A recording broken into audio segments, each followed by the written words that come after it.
Hey, my friends, it's Steve with Progressives. I have been getting a bit of a black eye lately by people that don't take the time to really think through the things that I'm saying.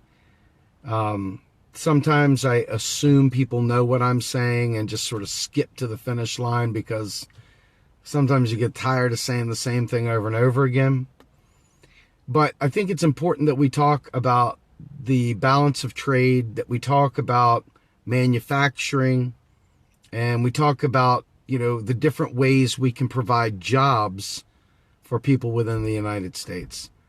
Now, most of you know that I'm on record saying that I believe in a federal job guarantee. A federal job guarantee is not just, digging holes and filling them back up. Federal job guarantee is about serving the public purpose, using your skills and your gifts to benefit your community, to benefit our country, and to do something you believe in, something you're passionate about, something you want to do with a living wage. And living wage benefits sets the bar for the private sector in order to hire us out of this job guarantee. It is the established barrier for it surpasses a minimum wage. So the next piece of this is I often talk about how I'm not too terribly worried about trade. I'm not too worried about manufacturing. And why is that? A lot of people that like to work with their hands get up in a bunch. They've got industrial revolution, fantasies. They want to bring Eugene Debs back from the dead.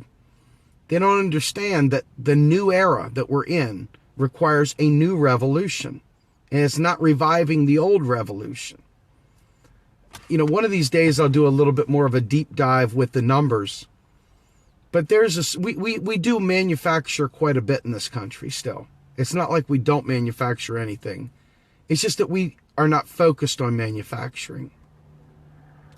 So that leaves us with a lot of unmet needs though still, right? If we wanted to have single-payer health care, it would require an awful lot of medical professionals, from people doing MRIs to X-ray techs, mammograms, nurses, doctors, friggin' orderlies, whatever, right? It would require a massive amount of jobs. If you look at our infrastructure, I work in an industry where I happen to know that the bridges across our nation are in ill repair, that most of them are in very, very difficult situations right now, believe it or not, differing levels of repair. And many of them are take your life into your own hands kind of repair across the nation. We used to build wonderful things like space stations and satellites and putting men on the moon. We used to create things like NASA. Now we act like we can't afford health care. Doesn't make sense. So to me, I think about infrastructure as building out our energy grid, building out the levees, building out the bridges. All of this requires a massive amount of labor. Tons of really, really good jobs. I mean, folks, tons of jobs, right? And if you think about the kind of work Americans like to do, most Americans don't want to stand on their feet for 12 hours a day, twisting the aluminum wrapper around a Hershey's Kiss. It's just not an American thing. It's not what we like to do. Just being real, right? So if you think about it, building out our nation's infrastructure, from levees to bridges to roadways, to our telecommunications infrastructure, to rail, you name it.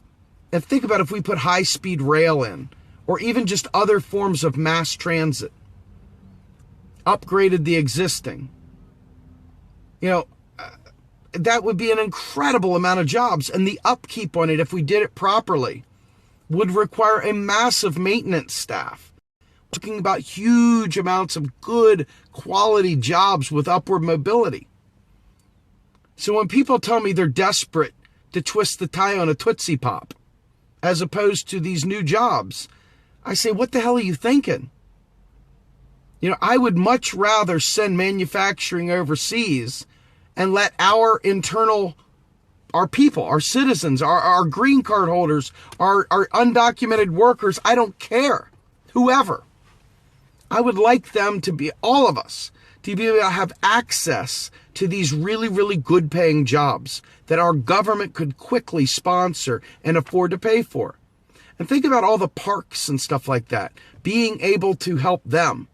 And you think about all the different sustainable practices that we could do within our manufacturing that we do have in this country. And agriculture, changing the way we do things with big ag. And the change of ways we do things with pharmaceuticals. These are all major, major job creators.